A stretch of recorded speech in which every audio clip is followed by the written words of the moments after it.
Bismillahirrahmanirrahim.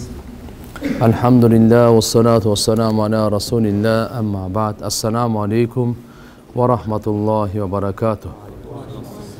Hurmatlı mekendештер, qadırlı musulman bir tuğandar, barыңыздарга жараткан Алла Тааланын тынчтыгы, саламы, мерими, райымы жана берекеси болсун. Жараткан Алла Таала бенделерине дайыма нематтарын бере берет, шүгүр кылсын деп берет. Ар бир күндүн нематы өзүнчө, ар бир сааттын, ар бир мүчөнүн нематы өзүнчө. Нематтардын эсеби жок, бирок бардыгынын кожоюну Алла. Анын каалоосуз келбейт. Дин мажлисинде отуруу, динди үйрөнүү, дин өзү Алланын эң улуу нематы. Эң улуу Алла Тааланын нематы бул дин. Ошондуктан ошо динди үйрөнүүгө, динди угууга, динди башкаларга жеткирүүгө бул өтө мактоого ылайыктуу. Себеп дегенде Алла Таала разы боло турган амал. Алла Таала пайгамбарларга жиберген негизги максат. Ошондуктан алхамдулилlah Алла Таалага чексиз шүгүрлөр. Бүгүн канча деген адам дүйнөдөн өтүп кетти. Канчоосу иманы жок өттү. Канчоосу иман менен өттү. Имандуулардын арасында канчо намаз менен кетти, канчо намазсыз кетти. Канча тооба менен кетти, канчосу тообасыз кетти туугандар. Эртеңки күн канча кетет, Алладан башка эч ким билбейт. Кыргызстандан эртең канча өлөт, канча перзенттер өлөт, буну жараткан Алладан башка эч ким билбейт. Ааламда кандай ол. Ошондуктан алхамдулилlah пайгамбар саллаллаху алейхи ва саллям баарыбызга жол башчы, үлгү. Пайгамбарыбыздын ар бир сүннөттөрүн үйрөнгөнгө, аткарганга аракет кылайлы. Пайгамбарыбыз Мухаммад алейхиссаламдын эмне үчүн бул сиратынан окуп беребиз? Эмне үчүн сыпаттарын окуп беребиз? Биз дагы, элибиз дагы билсин. Мухаммад Расулуллах кандай зат экенин. Билгенден кийин мухаббат пайда болот. Билгенден кийин ишеним пайда болот. Билгенден кийин баш ийүү пайда болот. Билгенден кийин пайгамбар саллаллаху алейхи ва саллям ким экенин, кадырын, баркын, мүнөзүн эмне үчүн айтабыз ушунчалык баарыбызга? Жөн эле маалымат катары билип коюу үчүн эмес да, артынан ээрчигенге, пайгамбарыбыздын мүнөзү менен мүнөздөлгөнгө, бизге таштап кеткен аманаты, жеткизген Алла Тааланын тарабынан аманаты кайсыда экен деп. Андыктан пайгамбар саллаллаху алейхи ва саллям жаралууда дагы, мүнөздө дагы толук инсан. Бухари шарифте келет, Анас радиаллаху анхудан риваят, айтат: "Кана Расулуллах саллаллаху алейхи ва саллям ахсанан наси ваджхан ва ахсанахум хулукан." Пайгамбар саллаллаху алейхи ва саллям адамдардын эң чырайлуусу эле жүзүнөн, жана эң чырайлуусу эле мүнөзүнөн. Пайгамбар саллаллаху алейхи ва саллям мүнөзү дагы чырайлуулукта толук, жаралуусу дагы чырайлуулукта толук эле. Бал хуа файядул макари вал камалат алал алам. Өзү эле чырайлуулукта дагы, мүнөздө дагы толук эле болуп калбастан бүткүл ааламга чырайлуу кулук мүнөздү, кадыр баркты толтуруп куюучу эле. Өзү менен эле чектелип калган эмес да, ошону бөлүшчү. Пайгамбарыбыз жакшы мүнөздү бөлүшчү. Алла Таалага жага турган адамгерчиликтин улуу баалуулуктарын, бийик кереметин бөлүшчү пайгамбарыбыз. Таасирин тийгизчү. Бардык адамдарга, айвандарга да таасирин тийгизет эле. Аламга таасирин тийгизет эле. Пайгамбар саллаллаху алейхи ва салламдын мээрими, мүнөзү, пейили аламга таасир этет эле. Алла Таала Кур'ан-ы Каримде "Ва ма арсалнака илля рахматан лил аламин" Biz seni бүткүл аламга рахмат, мээрим, райым кылып жибердик деп Алла өзү айтып атпайбы? Муснад Ахмадда келет Абу Хурайра радıyallahu анхудан Пайгамбар саллаллаху алейхи ва саллям айтат: "Буисту ли утаммима салихал ахлак" Жакшы мүнөздөрдү толукташ үчүн жиберилдим десе, İmam Malik Muvatta'da mınanday deydi. Bu'istu li utammima makarimal ahlak. Men dünyaya jiberilgenimden maksatlı keremetli kılık münözleri toluktaş üçün. Subhanallah. Allah Taala şu adamды жараткандан тартып пайгамбарыбызга чейин канча адамзатка Алла Таалам жакшы мүнөз берсе, алардын эң жогорку мүнөзүн пайгамбарларга берген да. Ошол Адам алейхиссалам тартып пайгамбарыбызга чейин канча пайгамбар мүнөз, жакшы кылык мүнөз өтсө, ошонун баардыгын пайгамбарыбызга Алла Таалам берип койгон, пайгамбарыбыз ошонун баарын алып келген да. Бардык пайгамбарлардын кылык мүнөзүн пайгамбарыбыз саллаллаху алейхи ва саллям топ-топ бу дүйнөгө алып берген. Бардык пайгамбарлардын кылык мүнөзүн. İmam Abul Qasim al-Junayd radıyallahu anh şunday deydi: "Ve innema kana huluquhu aziman." Peygamber sallallahu aleyhi ve sellem'in münözü azim, ulule. Niçin? Li'annahu lam yekun lehu sallallahu aleyhi ve sellem himmetun siva Allah Teala. Peygamber sallallahu aleyhi ve sellem'in münözü ulu olğandan sebebi Peygamberimiz Muhammed aleyhisselam Allah'dan başka menen aliktine turgan işi yok öyle deydi. Allah ulu Kur'an'da verdi. Ulu münözde verdi Peygamber sallallahu aleyhi ve sellem'e. Allah Teala Peygamberimiz Muhammed aleyhisselam'dan ulu kuluk münözün Tavrat'ta, Zabur, İncil'de maktagan. Bukhari Şerif'te gelet. Ata İbni Yasar radıyallahu anhudan bunu aytat: "Laqitu Abdullah ibn Umar, Amr ibn al-As." Abdullah ibn Amr ibn al-As radıyallahu anhumaga joluqtum deydi. "Faqultu akhbirni an sifati Rasulillah sallallahu aleyhi ve sellem fi Tavrat." Peygamber sallallahu aleyhi ve sellem'in sıfatı toralı Tavrat'ta aytılgan sıfatı toralı xabar berçi maňa dediler. Faqal ajal, maqul dedi. "İnnehu sallallahu aleyhi ve sellem la mawsufun fi Tavrat bi ba'd sifatihi fil Kur'an." Peygamber sallallahu aleyhi ve sellem Tavrat'ta sıfattalgan bu Kur'an-ı Kerim'deki sıfatlardan kebirin menen Tavrat'ta da sıfattalgan. Toluğu Kur'an'da. Biroq murunqu asman kitaplerde dagı kebirleri. Al жерде ne deptir? Ya eyyuhan nebi. Tavrat'ta aytiptir Allah Taala. Ey peygamber. İnna arsalnaka şahida ve mubashshira ve nadira. Bu peygamberimiz Muhammed aleyhisselam aytdı. Biz seni jiberdik.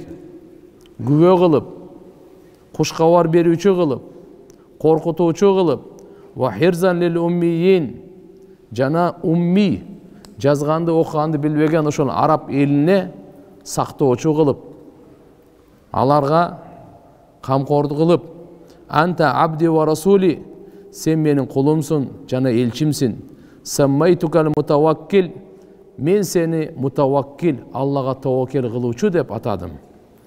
Leyse bi faddin ve la galidin, oroydak emes, kopoldak emes, ve la daha sahhabun fil aswaq, bazarda ızıç salgan kıykırgandak emes, ve la yetfa seyyata bis seyya, jamandıkты jamandık menen getiribeyt, kaytarıbayt, velakin ya'fu ve yaghfir, birok kötörümdü geçirip koyot. Ve la يقبضه الله تعالى حتى يقيم به الملة العوجاء بأن يقول لا إله إلا الله. Peygamberimiz sallallahu aleyhi ve sellem hiç kaçan Muhammed aleyhisselam'da bu dünyadan alıp ketpeydi. Uşul kıyışık eldi tüzdömeyince. Mındayça aytqanda la ilahe illallah'ını aytmayınca. Адамдар кыйшыйган эле, туура жолдон ооп, жаман жолго түшкөн эле, ошолорду түз жолго тургузмайынча Алла Таала пайгамбарыбызды албайт. Ва яфтаху бихи а'юнан умя ва аданан сумма ва кулубан гулфа. Алла субханаху ва таала сокурлардын көзүн ачмайынча, дүлөйлөрдүн кулагын ачмайынча, жабылып калган, парда менен жабылып калган жүрөктөрдү ачмайынча Алла Таала пайгамбарыбызды дүйнөдөн алып кетпейт дейт. Пайгамбарыбыздын дини демек сокурлардын көзүн ача турган, май басып калгандарды тазалай турган, акыйкатты көрө турган, өзүн тааныбаганды тааныта турган, дүние ахиретти бактысыздыгын сунуштай турган ушундай дин алып келген эле пайгамбарыбызга Алла Таала ушуну алып көрсөтүп берип атат туган. Вахб ибн Мунаббих табииндерден рахимахулла айтат: Аухаллаху иля наби мин бани Исраил. Алла Таала бани Исраилден бир пайгамбарга вахий чүргөн экен. Анын аты Ша'я деп дагы айтат. Ан кум фи бани Исраил. Сен бани Исраилга тургундагы айткын. Сен тилиңе мен вахий чүрөйүн. Ал не дептир? Я сама исмаи, эй асман мени ук деген. Ва я арды ансити, эй жер унчукпай тур деген. Фа инна Аллаха таала юриду айяқдия ша'нан ва юдаббиру амран ва хува мунаффидуху. Алла субханаху ва таала bir улуу bir шанды, улуу bir ишти ишке ашырганды Алла Таала каалап жатат. Улуу иш, улуу шандуу, өтө маанилүү ал иш эмне экен десе, иннаху юриду айябаса уммиян фил уммиин. Ал Алла Таала умми, жазганды окуганды билбеген ошо араб элине умми пайгамбарды жибергенди каалап атат. Лейса бифаддин вала галидин. Ал эч кандай орой, копол эмес. Эми караңыз. Лау ямурра ала сирач лам ютфиху мин сакинатихи. Эгерде бир чырактын жанынан өтсө, пайгамбарыбыз саллаллаху алейхи ва салламдын бейпилдигинен, олуттуулугунан чырак өчпөйт эле. Ва лам ямши алан касабил ябис лам юсма мин тахти кадамайхи. Эгерде кургак камыштын үстүнөн басса, үн чыкпайт эле дейт. Бутун үннөн үн чыкпайт эле, доош чыкпай турган. Абасаху баширан ва надиран. Алла айтып атат, мен аны бейиштин неаматтарына кушкабар угузуучу кылып, дозоктун отунан коркутуучу, эскертүүчү кылып жиберем. Ла якулул хана. Ал жаман сөз эч качан сүйлөбөйт. Уят сөздү эч качан сүйлөбөйт. Ва афтаху бихи а'юнан умя ва аданан сумма ва кулубан гулфа. Ал аркылуу адамдардын ушул ыймансыз жашоодон алардын көздөрүн, сокур көздөрүн, акыйкатты көрө албаган көздөрүн ачамын дейт. Көздөрүн ачамын. Алар не акыйкатты көрүп калат. Кулактары акыйкатты укпагандардын кулактарын ачам. Дүлөйлөрдүн алардын кулактарын ачам. Акыйкатты уга тургандай. Жүрөккө акыйкат кирбей калган, ыйман кирбей калгандар алардын парда кылып калган жүрөктөрүн ачам, жүрөгүнө ыйман кире тургандай. Ким аркылуу? Пайгамбарыбыз саллаллаху алейхи ва саллам аркылуу. Ва усаддидуху бикулли амрин жамил ва ахабу лаху кулла хулукин карим. Жана мен аны ар бир чырайлуу ишке аны багыттап түздөп турамын дейт. Жана ага кереметтүү бардык жакшы кулк мүнөздү тартуулаймын дейт. Ва аж'алу сакина либасаху. Жана олуттуулукту анын кийими кылып коёмун. Пайгамбарыбыз саллаллаху алейхи ва салламдын кийими олуттуу экен да, олуттуулук. Ва бирра ши'араху. Жана жакшылыкты анын ураны кылып коёмун дейт. Ва тақва дамираху. Жана таквалыкты анын жүрөгү кылып коёмун. Вал хикмата мантиқаху. Жана данышмандыкты анын сөзү кылып коёмун дейт. Ва сидқа вал вафаа табиатаху. Жана чынчылдыкты, ваданы толук аткаргандыкты, вафадарлыкты анын табияты кылып коём. Вал афа вал маруф хулукаху. Кечиримдүүлүктү, жакшылыкты анын мүнөзү кылып коём. Вал хакка шариатаху. Акыйкатты анын жолу кылып коём. Вал адла сариратаху. Adaletlükті анын пейли қылып қоям. Вал худа имамаху, хидаятты анын имамы қылып қоям. Вал ислама миллатаху, исламды анын дини қылып қоям. Ва ахмаду исмаху, ахмадты анын аты қылып қоямын деді да. Бұның бары субханалла білдіреді. Пайғамбар саллаллаху алейхи ва салламның машһур аты Мухаммад Ахмад. Мухаммад Ахмад. Мына пайғамбар саллаллаху алейхи ва салламның барлық сыпатын Алла субхана ва тағала қандай қыламын деп отыр. Аллаху акбар. Киімелі өзі олытты. Арғандай емес. Так. Ураны қандай екен? Жақшылық анын ураны дейді.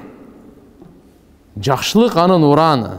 Олыттылық анын киімі. Тақвалық анын жүрегі.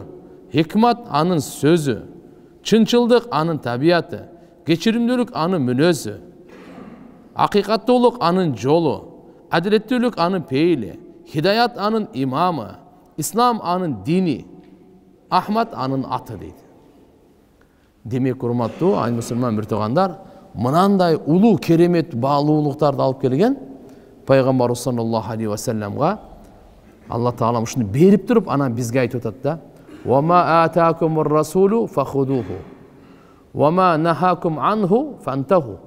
Emneni Muhammed Aleyhisselam sizlerge berse, oşonu qarmağıla, bekem tutqıla. Emneden tıysa, andan tıyılgıla.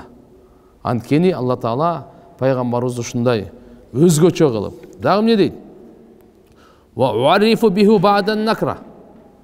Jana Peygamberimiz sallallahu aleyhi ve sellem'de men tanıtamın.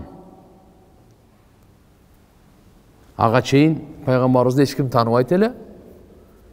Пайғамбар саллаллаху алейхи ва саллям арқылы мен танытамын, ақиқатты да танытамын, шындықты дағы танытамын. Ва укассиру бихи ба'дал қилла. Аздық, көбейтемін. Сахабалар имандылар қанша аз болчу. Пайғамбарымыз Меккеде жалғыз иманды болчу. Жалғыз иманды болчу Меккеде.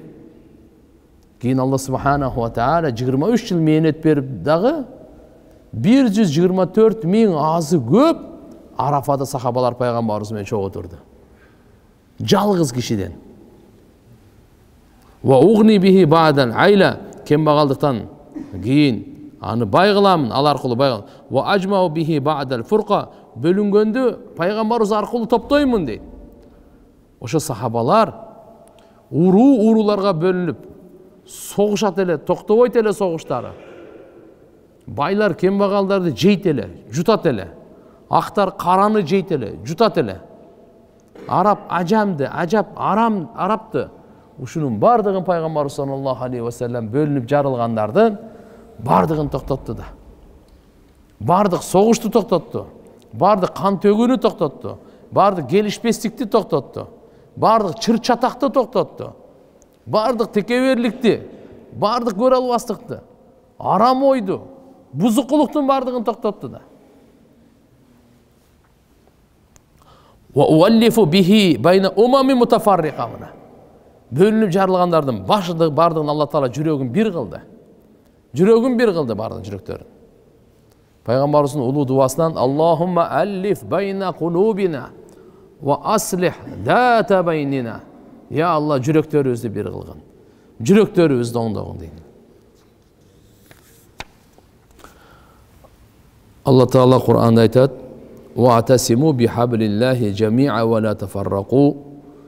Sizler barыңар Allah Teala'nın dini, arkanı, Kur'an'dı, ayı bekem qarmağıla barыңар birigip, bölünüp jarılvağıla. Bihablillahi jami'a ve la tafarraqu. Bölünüp jarılvağıla. Wa'tasimu bihablillahi jami'a ve la tafarraqu. Allah Teala'nın buyruğu. وَذْكُرُوا نِعْمَةَ اللّٰهِ عَلَيْكُمْ اِذْ كُنْتُمْ اَعْدَاءً. Sizler Allah'ın nimetini istesengere, sizlerge tartıulаған qanday ulu nimet, sizlerdi dost kılıp koydu, sizlerge ıntımak berdi, sizlerge birimdülük berdi. وَذْكُرُوا نِعْمَةَ اللّٰهِ عَلَيْكُمْ اِذْ كُنْتُمْ اَعْدَاءً. Sizler kaçan düşman mesmelenger. كُنْتُمْ اَعْدَاءً فَأَلَّفَ بَيْنَ قُلُوبِكُمْ. Жүрегіңерді Алла Таала бір қылып қойды. Жүрегіңерден düşmanlıkты кетіріп, muhabbat салып қойды. Жүрегіңерді бір қылып. فَأَلَّفَ بَيْنَ قُلُوبِكُمْ فَأَصْبَحْتُمْ بِنِعْمَتِهِ إِخْوَانًا. Allah'ın uşu berген нематы арқылы сіздер бір туған болып қалдыңар. Жүрек біріксе, баштардағы бірігет екен. Жүрөктө жиркенич болсо, башыбыз эч качан берекпейт туган. Жүрөгүбүздө бири-бирибизге сүйүү болсо, жүрөгүбүздө бири-бирибизге урмат болсо, анда башыбыз дагы бир болот, тоюбуз дагы бир болот, Кудай сактасын, кайгыбыз дагы бир болот. Бардыгында бирге болобуз. Жакшылыкта дагы, жамандыкта дагы. Болбосо чатаак таксыр. Жакшылык болгондо ичинен күйөт, жамандык болго сүйүнөт, ушу менен жашап өтөт. Алла Таала айтып атканы: "Фа асбахтум би ни'мати ихвана ва кунтум ала шафа хуфратин минан нар." Силер дозоктун жарынын четинде элеңер.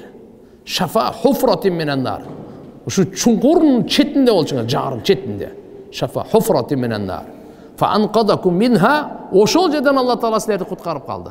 Силер эгерде ушу куфур менен, капырлык менен, динсиздик, имансыздык, душмандык менен өлгөнүңөрдө түз эле дозокко чөтө элеңер деген сөз. Алла Таала ошол жерден силерди чыгарып калды. Фа анқадакум минха. Кадалика юбайинуллаху лакум аятихи лааллакум тахтадун. Алла Таала ушундай өзүнүн аяттарын, белгилерин, нематтарын силерге кайра-кайра Алла субханаху ва тааля баяндайт. Эмне үчүн? Мүмкүн силер туура жол табарсыңар деп. Ва кулубу мухталифа. Мынаке. Баштар бөлүнгөн, элдер бөлүнгөн ар кандайларга. Азырдан ошол бөлүнүп кетип атпайбы? Байлар өзүнчө, кембагалдар өзүнчө, улуттар өзүнчө, партия өзүнчө, жамааттар өзүнчө, жүрөктөр бөлүнгөн. Эмне үчүн? Жүрөктөр бөлүнгөн. Кудай сактасын, жүрөктөр бөлүнгөндөн кийин чатаганда. Аз биз эсептей беребиз, булар башы бири окшойт деп, бирок жүрөктөрү ар түрдүү. Жүрөктөрү талкаланган. Так. Ва ахваун мушаттата. Каалоолор бөлөк болчу. Булардын баарын Алла субханаху ва тааля ушундай кылды. Ва аж'алу умматаху хайра умматин ухрижат лин-нас. Алла Таала не дейт? Алла Таала мурдунку асман китептерден мен Мухаммад алейхиссаламдын үммөтүн эң мыкты үммөт кылам. Бүткүл адамдардын пайдасы үчүн энелердин ичинен чыгарылган эң мыкты үммөт ушу болот. Я'муруна бил ма'руф, жакшылыкка чакырган, ва янхауна анил мункар, жамандыктан кайтарган, муваххидин, Алла Тааланы жалгыз деп билгендер, таухид деп бекем кармагандар, мухлисин, калыс Алла Таалага ибадат кылып динни кармангандар, риякөрсүз, мусаддикин бима жаат бихи русул, пайгамбарлар алып келгенди тастыктоочу кылып дейт. Буну Ибн Касир рахматуллахи алейх өзүнүн тафсиринде келтирген. Ушул сыпаттарды пайгамбар саллаллаху алейхи ва салламдын сыпаттарын жана үммөттүн дагы бул сыпаттарын Ибн Касир рахматуллахи алейх өзүнүн тафсиринде бул алып келген. Пайгамбар саллаллаху алейхи ва салламдын жумшактыгы, мулайымдыгы, лутф өтө башкача болчу. Кур'анда Алла Таала фабима рахматин миналлахи линталахум ва лау кунта фаддан галидан қалб ланфадду мин хавлик. Алланын мээрими менен сен өтө жумшак болдуң ал сахабаларга, мусулмандарга. Эгерде сен орой, тилиң катуу, пейлиң, анда сенин жаныңда баары качып кетмек дейт. Сен эгерде ушу сөзүң орой болгондо, жүрөгүң катык болгондо, анда баарды качып кетип калмак деп. Имам Тирмизи рахматуллахи алейх Хазрет Али радийаллаху анхудан келтирген риваятта мындай дейт: إذا وصف رسول الله صلى الله عليه وسلم رسول الله صلى الله عليه وسلم يقول Hazret Ali razıyallahu anhu Peygamberimizin kiçinesinin dünyadan ötkөнгө чейин bir oldu. Peygamberimiz dünyadan qaytkanга чейин. Aytat ele Acvadan nas sadran. Peygamberimiz kim ele? Жүрөгү эң кең адам ele. Ve astaqhum lahjatan. Süylösü эң çınçıl ele. Ve alyanahum arikatan. Jana peyli karakteri en yumuşak ele. Ve akramuhum işratan. Jana üybülölük turmuş tirikçilikte en urmatlı eledi. İmam Bukhari rahmetullahi aleyh İbni Umar radıyallahu anhuma'dan geltiren hadiste aytat: "Lam yekunun nebi sallallahu aleyhi ve sellem fahişen ve la mutafahişen ve kana yekul inne min khiyarikum ahasinukum ahlaka." Peygamber sallallahu aleyhi ve sellem jaman uyat sözde da söylebeyt ele. Өзүн атайлап дагы, өзүн мындай такаллуфан бурмалап дагы, кас кылып дагы айтпайт эле. Пайгамбарыбыз айтат эле: "Силердин эң жакшыңар мүнөзүңөр чырайлуулуңар. Anas ibn Malik radıyallahu anh aytat: "Lam yakun Nabi sallallahu aleyhi ve sellem sabbaban." Peygamberimiz sөгүнгөн эмескен. Сөгүнгөн киши болгон эмес. Вала фахишан вала лаанан. Каргаган дагы, уят сөз сүйлөгөн дагы болгон эмес. Демек мынал нерсе биздин пайгамбар саллаллаху алейхи ва саллям мына кандай адам болгон. Бирөө эгерде пайгамбарыбызга сүйлөсө толук кунт коюп көңүл бурат эле дейт.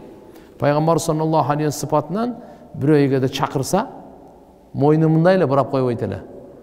Толук денеси менен бурулат эле. Жүздөнүп ошонун сыйы үчүн, урматы үчүн.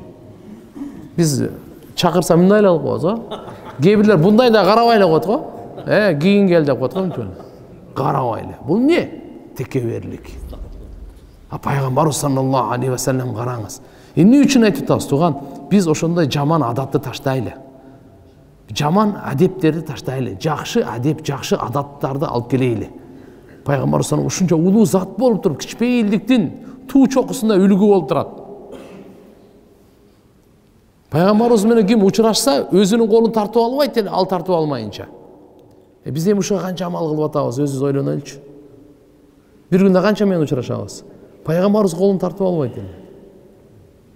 Пайгамбарыбыз бирөө сүйлөсө, ал өзү менен теңби, өзүнөн улуубу, жок, кичүүбү, жаш балдарга чейин пайгамбарыбыз жылмайып учурашат эле го. Бардыгына жылмайып учурашат эле. Көбүнчө жылмайып жүрөт эле. Биз ушуга канча амал кылабыз? Бул жашоонун кооздугу, жашоонун бактысы. Не дейт?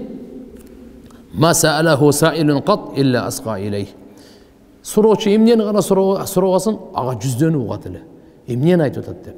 Эптеп-септеп сөзүн кесип коюп, башта эле токтот, оозуңду жап, андай жок эле.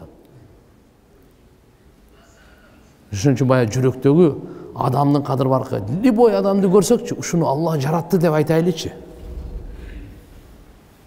Бул өзүнөн өзү жаралган жок. Аллах буну жакшы көрүп жараткан. Буга өмүр берген.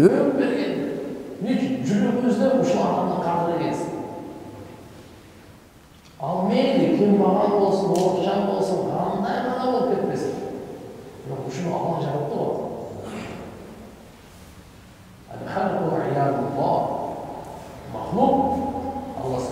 Тааланын мында кумба, мында жетканда Алланын семьясы жок, Алланын үйү жок, Алланын өзүнүн бир жолу жок, Алланын бир өзүнүн өзгөчөлөп энчилеп алган төсү жок.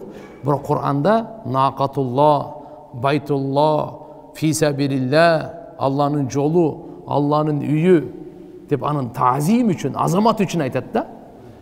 Алланын төсү деп, Салих пайгамбардын төсүчү, Алланын төсү деп. Башкалар деле Алланыкы бардык эле. Байтулланы Алла Тааланын үйү, Кабаны Алланын үйү деп коет. Индиядан бир аксакал барган экен. Деп бир эки тең жаңы эми көп айланып чыгып барган го, Каба деп көрүп анан Байтулла Алланын үйү десе, барып ошол жерге барып анан экинчисин айтат экен, билесиң мунун ичинде ким бар десе, жок десе, Алла бар дейт. Билбейт да. Динден узак, бирок жүрөгүндө динде мухаббаты бар. Алланын үйү, Байтулланын өмүрү көргөн эмес, ата бабалар көргөн эмес, өздөрү да карыганда буйруп келип атат. Азыркы эми телевизордон көп көрүп калдык го. Мурда Каба дегенде биз чоң ата чоң энелерибиз, тайта тайнелерибиз билет элек. Охо, кыбла дегендечи. Пут сунуп отургузбайт эле. Кыблага каратып түкүртүрбөйт эле. Зара кылган тиякта турсун. Катуу урушат эле да. Болсо алар Кабаны көргөн жок. Өтүп кетишти. Алар Кабаны көргөн жок. Бирок урматы жүрөгүндө ушундай. Биз күн сайын көрүп да ушундай урмат жок да биздин жүрөгүбүздө. Күн сайын мубашир деп коебуз, прямой эфир деп тип карап турабыз. Алардын жүрөгүндө, аларда Каба дегенде көздөрүнөн жаш атып кетет эле. Биз көрүп дагы жашатпайт бизде. Алар көрбөй жашагат.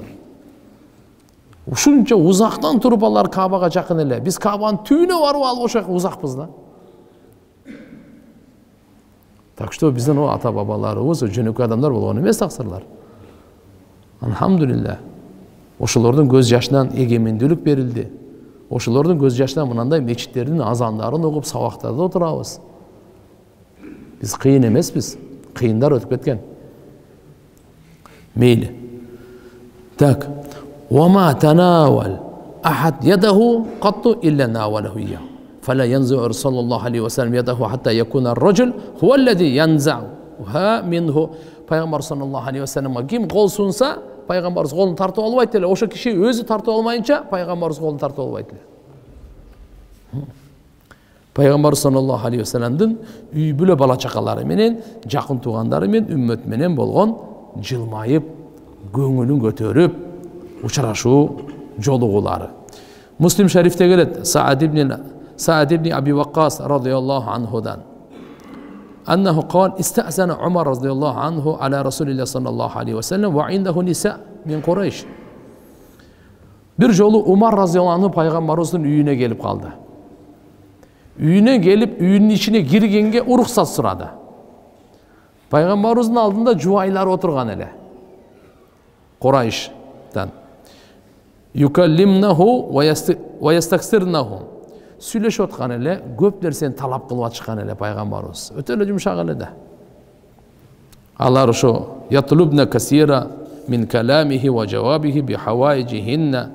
Пайгамбарыбыздан көп нерсе сурап, өзүнүн талаптарын, кажеттерин ушундай кылып эле кичине сөздү көбөйтүп жүрүшкөн экен да.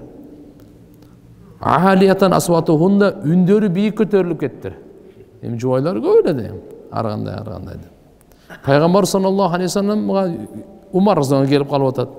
Фаламма истазана Умар разıyallahu такылдатып уруксат сураганда ким келди болуп калды. Умар келди деди эле. Кумна яптадирнал хижаб. Барды туруп качты да. Өзүнүн хижаб пардаларын тартып алышты. Ушул жерден билет, ажнаби жоочун намахрам эркекке хижаб тартуу ошондой эле бар эле.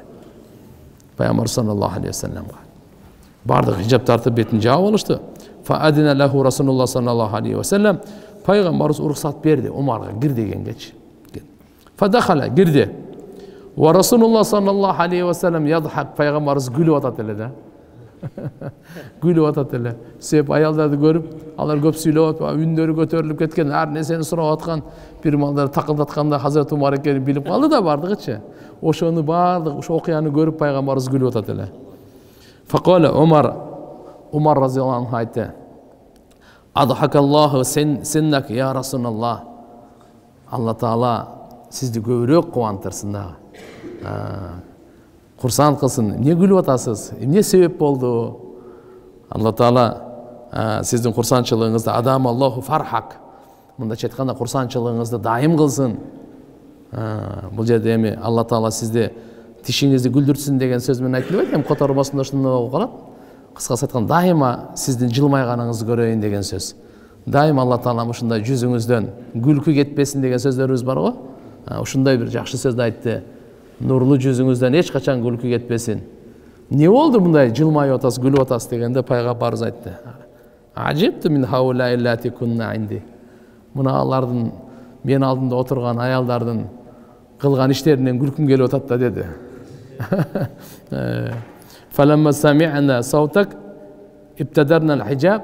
Sen үнүң укканда эле булар дароо хижабты алып ордуна туруп кетишти деди. Факалы Умар айтты: "Фа анта я Расулаллах хакка аяхабна." Я Расулаллах, сиз акылуусуз да, алардын коркуусу. Мен каяктамын деди. Суммакал Умар айтты. Андан кийин айтты: "Ай адуват анфусахунна атахабнани вала тахабна Расулаллах." Эй, Аллахнын душмандары дейді. Ошо пайгамбар саллаллаху алейхи вассалам жубайларына айтты. Бизде деле бул эми мындай чын Аллахнын душманы ал кафырлар просто сөз мухаварада ушундай айтылынып калат да. Эй, акылы жок, эй, кем акыл, эй, жана башка дегендейчи. Эй, Аллахнын душмандары, өздөрүнө жаныңа душман алган. Силер менен коркуп пайгамбарыбыздан коркпойсуң, кандай сыңар силер уятыңар жок дегендейчи. Алар да айтып калган. Кулна алар айтты: "Наам анта аглаз ва афат." Сиз катуусуз да деди. Сиз катуусуз да деди, сиз катуу. Пайгамбарыбыз аларга Кудай берди да. Пайгамбарыбыз ошондо айтты: "Валлади нафси биядихи ма лакияка шайтан катту саликан фаджан илля васалака фаджан гайра фаджик. Аллага ант, анын колунда менин жаным. Эй Умар, сен кайсы өрөндө баспагын баса турган болсоң, ал өрөнгө сенин шайтан баспайт деди го. Ал өрөн шайтан баспайт. Ма лакияка шайтан. Шайтан сага эч качан сен баса турган өрөндө баспайт. Жолса кең мына фаджан деп өрөндө айтат. Жолса кокту деп коебуз го биз. Кокту. Эки тоонун ортосундагы ошо коктудан. Кайсы коктудан сен бассаң, ал коктуда шайтан баспайт. Пайгамбар саллаллаху алейхи ва саллям аял бала чакаларына өтө башкача мамиле кылат эле. Буну биз үйрөнөйлү, угайлы, ушуну үйгө алып барайлы. Ошону биз аракет кылайлы. Ошондой мамиле кылганга. Аялдарыбызга, бала чакаларыбызга жана башка. Тирмизи шарифте келет. Айша радhiyallahu анха енебизден Пайгамбар саллаллаху алейхи ва саллям айтат: "Хойрукум ли ахлихи ва ана хойрукум ли ахли." Силердин эң жакшырагыңар мынакей. Бардыгыбыз эле иманыбыз бар, баарыбызда намазыбыз бар, Кудайга шүгүр. Баарыбызда орозобуз бар, баарыбызда зекетибиз бар, кичине дуа, зикир, Кураныбыз бар. Бирок Пайгамбарыбыз айтат: "Силердин эң жакшырагыңар үй бүлөсүнө жакшырагы. Бала чакасына жакшырагы" дейт. Үй бүлө бала чакасына жакшырагы. Үй бүлө маселесиндечи Пайгамбарыбыз саллаллаху алейхи ва саллям алып келген жолдомолордой ааламда жолдомо болгон эмес, болбойт дагы. Пайгамбарыбыз саллаллаху алейхи ва саллям дүйнөдөн кайтып атат. Алла Таала пайгамбарыбыздын өлүмүнчү бардык пайгамбарлардын пайгамбарынын өлүмү да болчу. Айша энебиздин көкүрөгүндө жан берип атат. Айша энебиздин көкүрөгүндө жан берип атат. Саждада деле алса болот эле. Жихадта деле алса болот эле. Улуу даража го. Намазда деле алса болот эле, зикир кылып атканда, дуа кылып атканда жана учурлар көп эле. Бирок Айша энебиздин көкүрөгүндө жан берип аткан бул эмне маанини билдирет? Эмнени туудурат? Кыямат күнгө чейин келе турган үммөтүнө үй бүлөлүк ынтымакты сабагын берип атат. Үй бүлөлүк кандай бири-бирине урмат, кандай бири-бирине сый. Мынанын сабагын берип атат. Эркектер, силер аялдарга мамилени мынандай кылгыла деген сөз. Өтө чоң сабак. Өтө чоң сабак. Айтып атат: "Силердин эң жакшырагыңар хойрукум ли ахлихи." Үй бүлөсүнө жакшырагыңар. Башка жерден айткан жок башкаларга. Досуна жакшы деп, элине жакшы, кошуна жакшы, алар деле жакшы, башкаларга деле жакшы. Бирок эң жакшырагыңар үй бүлөң, бала чакаңарга жакшырак. Ва ана хойрукум ли ахли, жана мен силерден эң жакшымын үй бүлөмө дейт. Манакей. Вазадна Ибн Асакир фи риваяти, bir риваятта Ибн Асакир кошумча мындай кылган. Айткан: "Ма акраман ниса илля карим, ва ла аханахунна илля лаим." Өзү аялдарды жоомарт эркек гана урматтайт дейт да. Аялдарды ким урматтайт дейт? Карим. Сыйлуу адам гана аялдарды урматтайт экен. Урматтуу адам гана аялдарды урматтайт экен. Карим деп ушуну айтат. Ошолор гана урматтайт дейт. Аларды ким кордойт билесизби? Төмөнкү адам кордойт. Лаим деп коет. Төмөн, келеси олор кордойт дейт. Мындай бир сөз менен айткан. Акылы кемдер кордойт дейт. Бая бизде да подлый деп коет. Скупой, тупой. Ошондойлор гана аялдарды кордойт дейт. Аялдар ким? Энелер, апаларыбыз бар. Эжелери, карындаштар, аялдар, ниса дегенде бардыгы кирет. Аялыбыз, келинибиз, кызыбыз. Демек, аял затты ким урматтайт экен? Урматтуулар гана урматтайт. Аял затты урматтуулар гана урматтайт. Кимдер урматтайт? Анда урматтуу болгоңуз келсе, аял затын урматтаңыз. Аялдарды ким кордойт экен? Келесі олар гана кордойт дейт. Эми келесі оğlуңуз келсе кордой бериң анда. Мейлі ал апа болсын, апа эми аял заттын эң улусу. Аллаху акбар, апа ал, эне ал. Андан кийин эжелер, андан кийин карындаштар, андан кийин аял кыздар. Пайгамбар саллаллаху алейхи ва саллям айтты: "Ма акраман ниса илля карим, ва ла аханахунна илля лаим."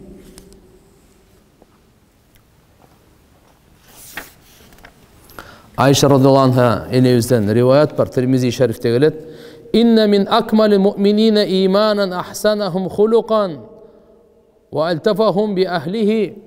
Раваху Тирмизи. Имам Тирмизи келтирип атат. Айша радиаллаху анха энебиз айтып атат. Пайгамбарыбыз саллаллаху алейхи ва саллям айтты. Не деп айтты? Мындай деди: "Мин акмалин муъминина иманан." Момундардын иманын толугурагы, барыбызда иман бар, барыбыз момунбуз. Бирок иманыбыздын толугурагы ким десе, ахсанухум хулуқан, кимдин мүнөзү чырайлуу болсо, ошонун иманы толугураак дейт. Ошонун иманы толугураак, кимдин мүнөзү чырайлуу болсо, жана үй бүлөсүнө жумшак болсо, ва алтафахум би ахлихи, үй бүлөсүнө жумшак. Так, мүнөзү чырайлуу, үй бүлөсүнө жумшак болгон, ошол момундардын иманын толугураак ошолор дейт. Хаким риваят келтирет Ибн Аббас радиаллаху анхумадан: "Хойрукум лин-ниса." Силердин эң жакшырагыңар аялдарга жакшы кылган. Алар алсыздар. Алла субхан пайгамбарыбыз өзгөчө коштошуу ажылыгында эркектерге хутба айтып, эскертүү берип, осиятын айтып, коштошуу ажылыгында дүйнөдө мына кайтат деген учурунда: "Истаусу бин-нисаи хайра." Эй эркектер, силер мен тараптан аялдарга жакшылык кылам деген осиятты кабыл алып койгулачы дейт. Истаусу бин-нисаи хайра. Аялдарга жакшылык кылуу осиятын кабыл алып койгула менен.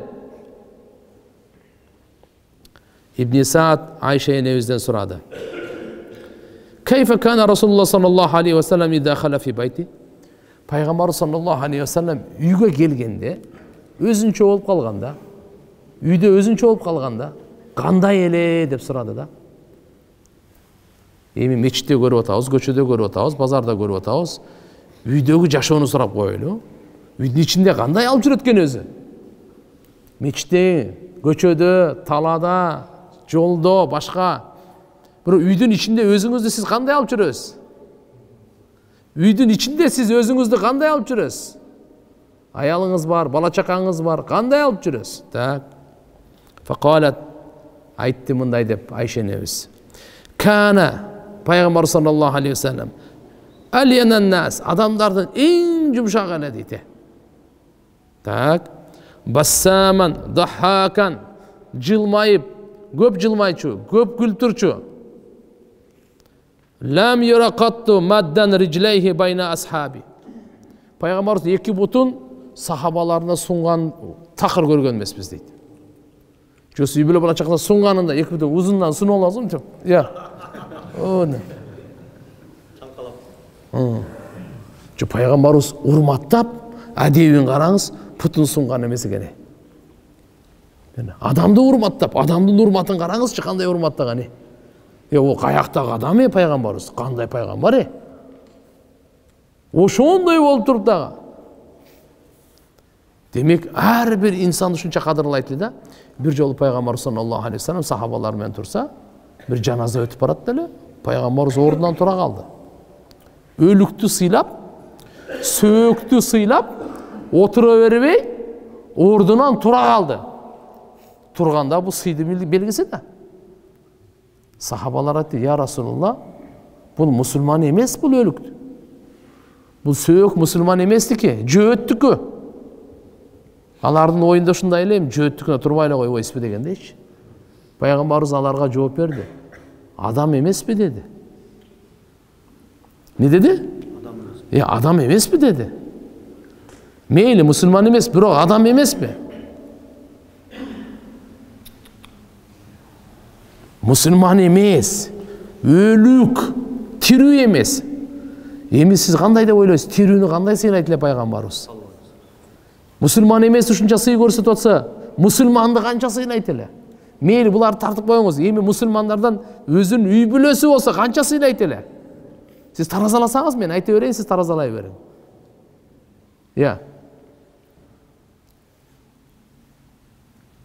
Өзүнүн белинен чыккан балдар, өзүнүн белинен чыккан кыздар, өзүнүн бир тууганы, бир атадан төрөлгөн, бир энеден төрөлгөн. Кандай сыйлайт деп ойлойсуз ошолорду сиз? Мусулман эместин өлүгүн ушунча сыйлап атса. Айша энебиз үйдөгү жашоону энебиз айтып берип атат. Диндин 3/1 Айша энебизден айтылат. Үй бүлөлүк турмушту основной Айша энебиз айткан. Үй бүлөлүк турмушту. Кыжалат болгондо кандай эле, күлгөндө кандай эле, эртең менен кандай эле, кечинде кандай эле. Мейлиби? Бардыгы сөздөрдүн бардыгын, ибадатта кандай эле, түнкүсү кандай эле, бардыгы үй бүлөлүк турмуштун 90% Айша энебиз айткан бардыгы. Мынакей, бул жерде эмне деп атат? Айша радиаллаху анха энебиз айтат, мындай дейт.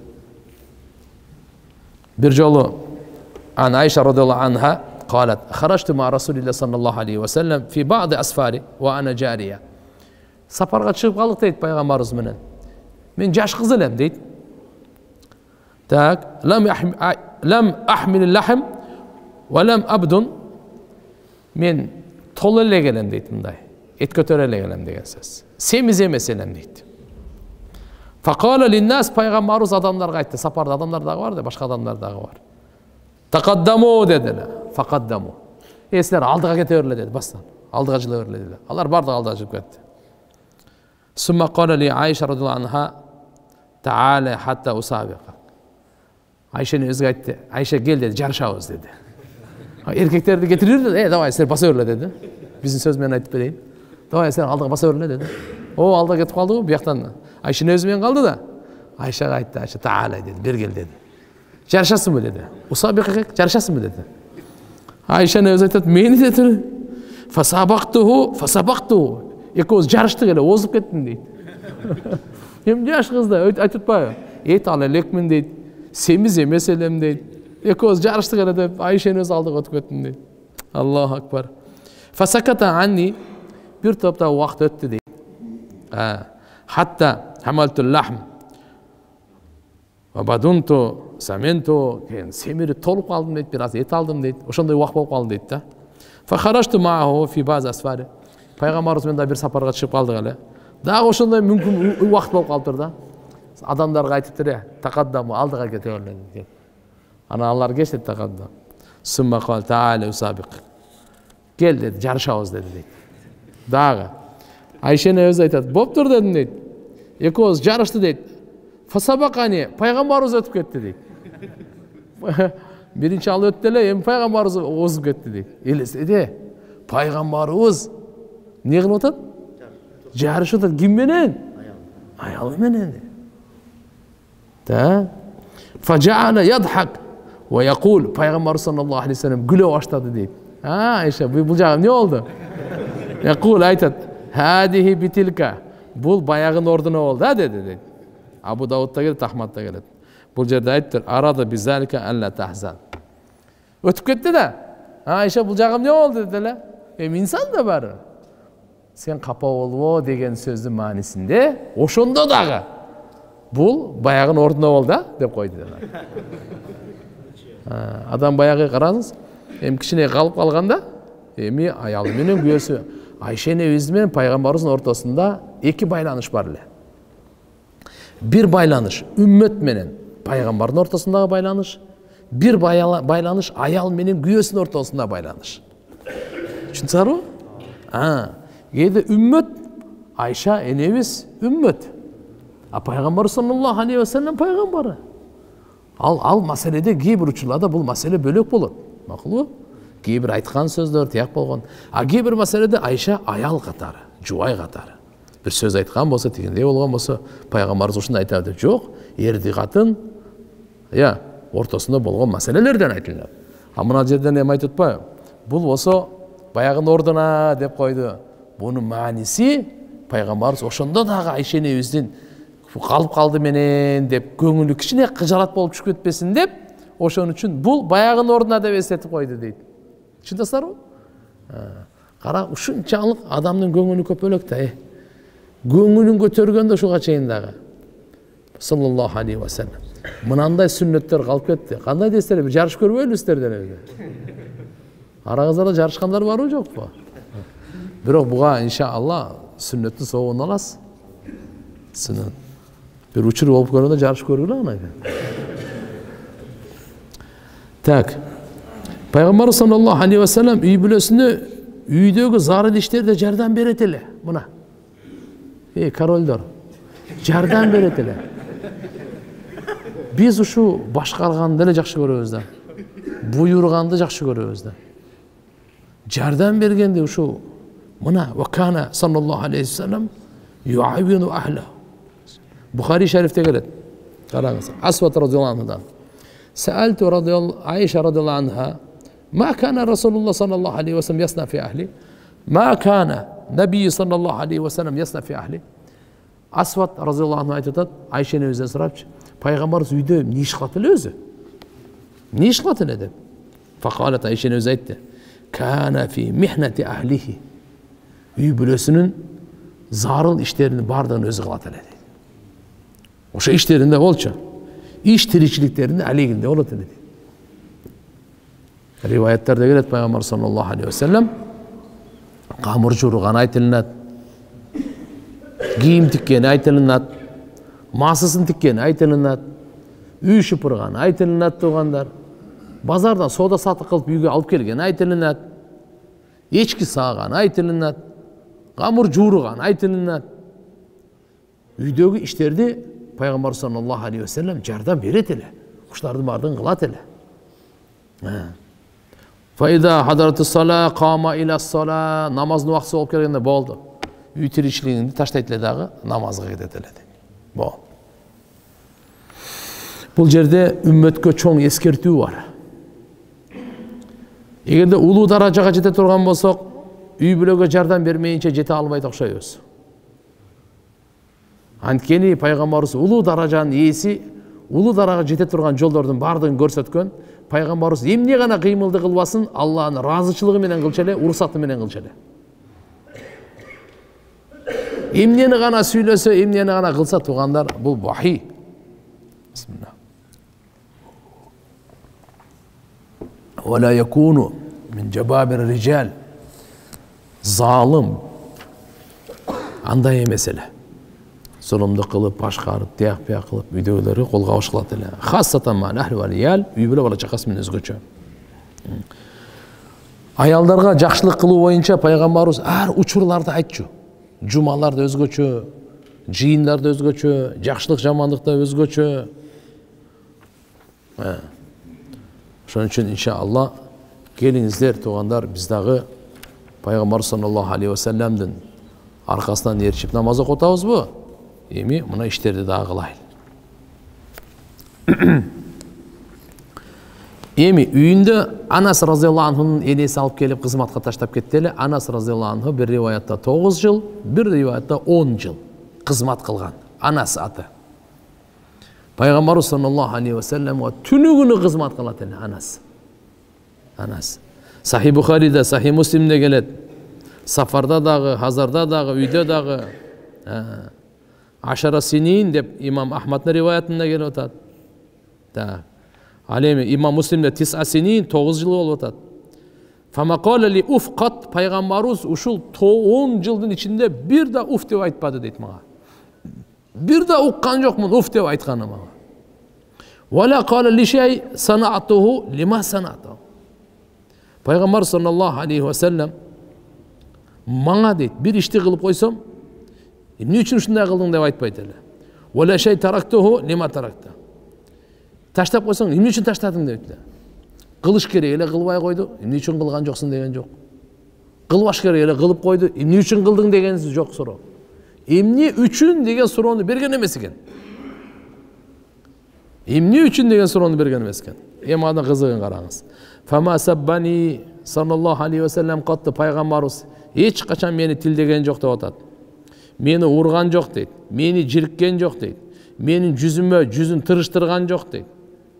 Макулбу? Эгерде үй бүлөсүнөн, эми жубайларынан бирөө мени урушуп калса, анда айтат эле, тек койгула. Эгерде лау куддира шай кана. Эгерде тагдырыбызда болгондо болот эле дейт. Болдубай калды. Эмне кыласың муну жемелеп деп.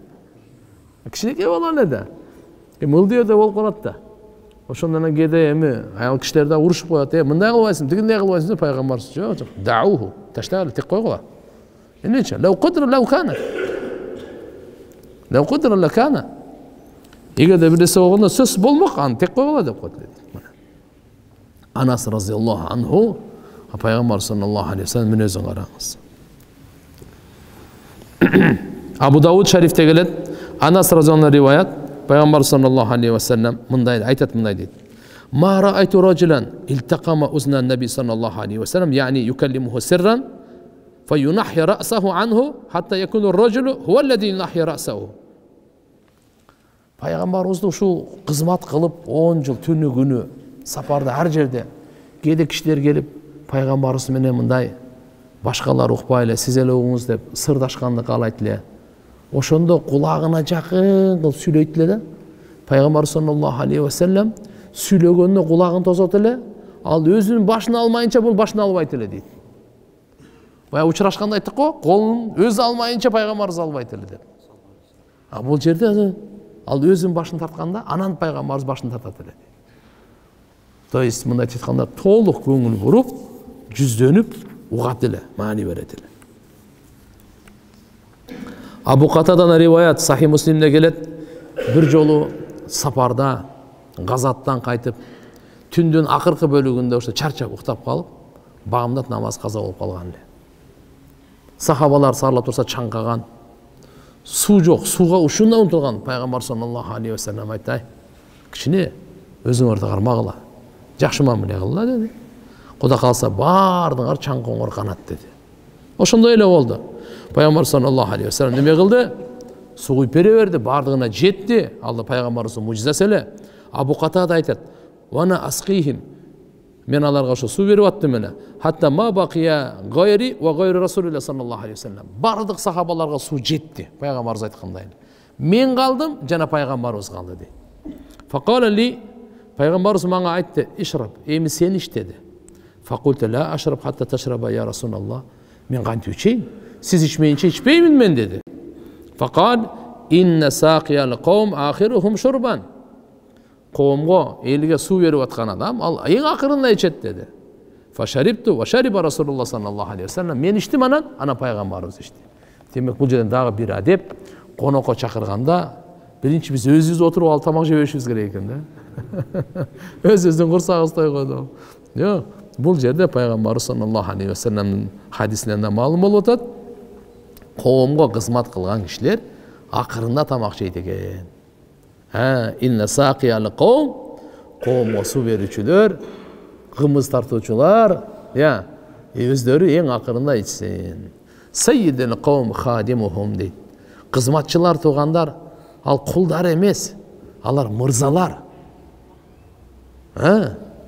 Алар пайгамбарыбыз айткан, Sayyidul qawm, коомдун мырзалары ким? Khadimuhum, коомдун кызматчылары ошолор. Элдин мырзалары, элдин кызматчылары, мына. Элди жумшай турган, аларды кыйнай турган, аларды мырзалар деп айткан жок го? Башкармаларды мырзалар деген жок. Кимдерди? Кызматчыларды мырзалар деп атат. Бул жерден эки сабак бар туугандар. Биринчи сабак, ким эгерде бир коомго, элге, бир журтка, макулбу?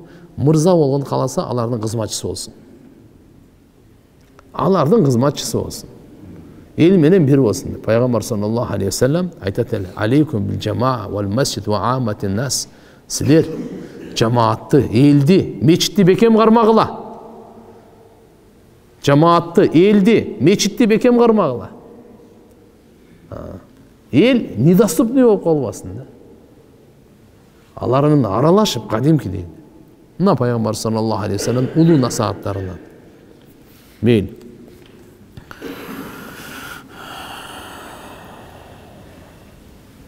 Abu Hurayra radıyallahu anh'dan rivayet Peygamber sallallahu aleyhi ve sellem وَلَمْ يَكُنْ أَحَدْ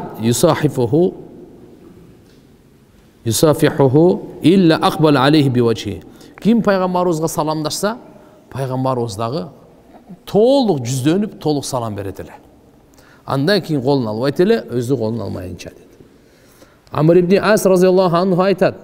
Peygamber sallallahu aleyhi ve sellem bir jolu manga yüzlenip aytdi. Ve hadisuhu ala şerril kavm yeteallafahu bidalik. Peygamberimiz uşunda eğer bir jaman adam menен de uçraşıp kalat da, jaman adamla uçraşsa da oşunun göңүлүн alат эле дейт да. Anan ne oldu? Ve kana yuqbilu bi vajhihi ve hadisuhu alayya hatta zanantu. Peygamber sallallahu aleyhi ve sellem manga yüzlenip manga söylөгөндө men ойлонуп kaldım. Peygamberimiz en жақсы көргөнү men bolsam керек депчи. Anan suradım. Ya Resulallah, adamlardan mындай деп сурапtır da. Ana hayrun am Abu Bakr. Men жақшымынбы же Abu Bakr? Peygamber ушундай мамиле кылат эле, ар бири ойлойт эле. Şu en жақсы көргөн men болсам керек. En жақсы мамилени мага кылат эле депчи. Анан чыдабай сурап бериптир да. Менби же Abu Bakr жақшысы? Abu Bakr дептир. Анан экинчи сурап тур. Менби Умарбы десе Умар дептир. Анан кийин үчүнчүсү менби Усманбы десе Усман дейт. Бул айтат, аттыңыз сурабай эле койбой дейт.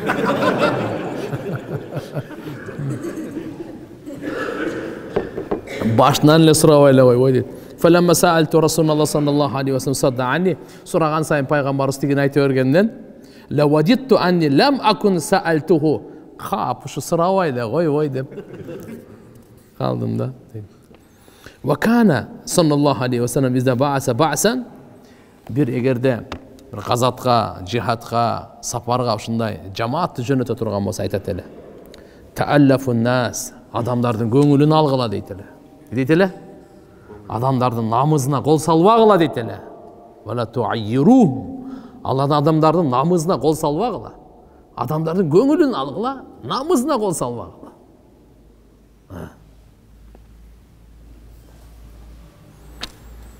Peygamber sallallahu aleyhi ve sellem uçraşkanda daima günçe uşul jılmayуу жүзүнөн кетпечи экен да.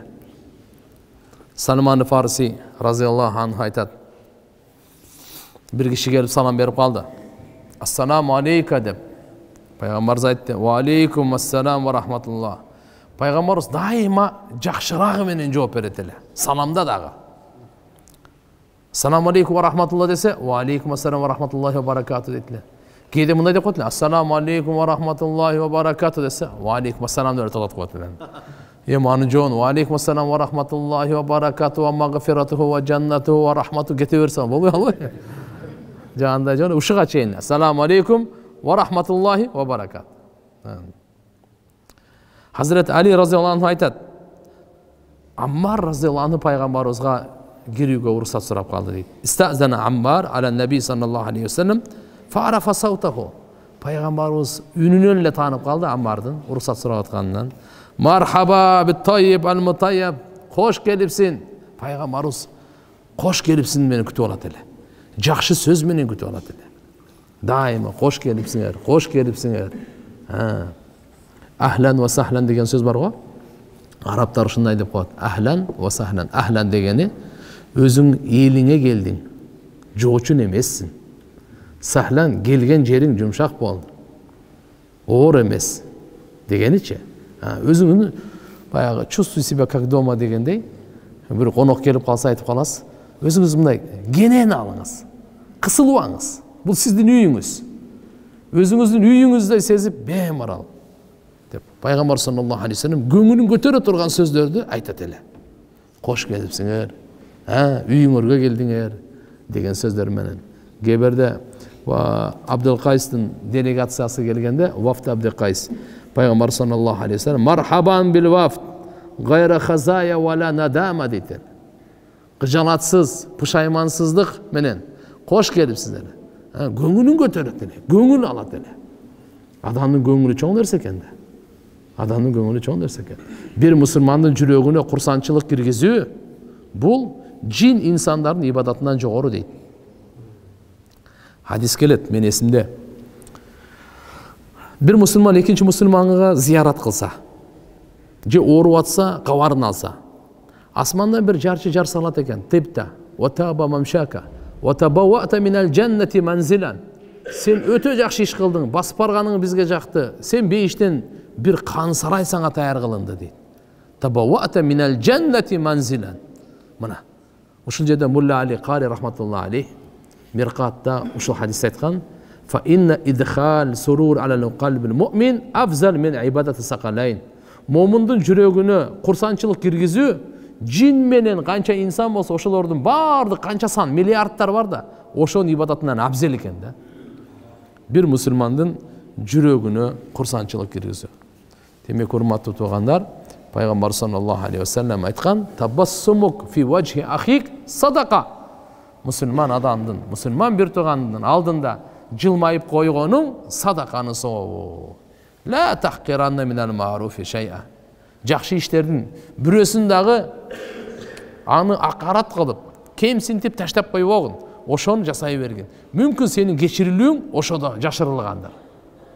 Ошодо жашырылгандыр. Алла Таалам баарыбызга товфик берсин.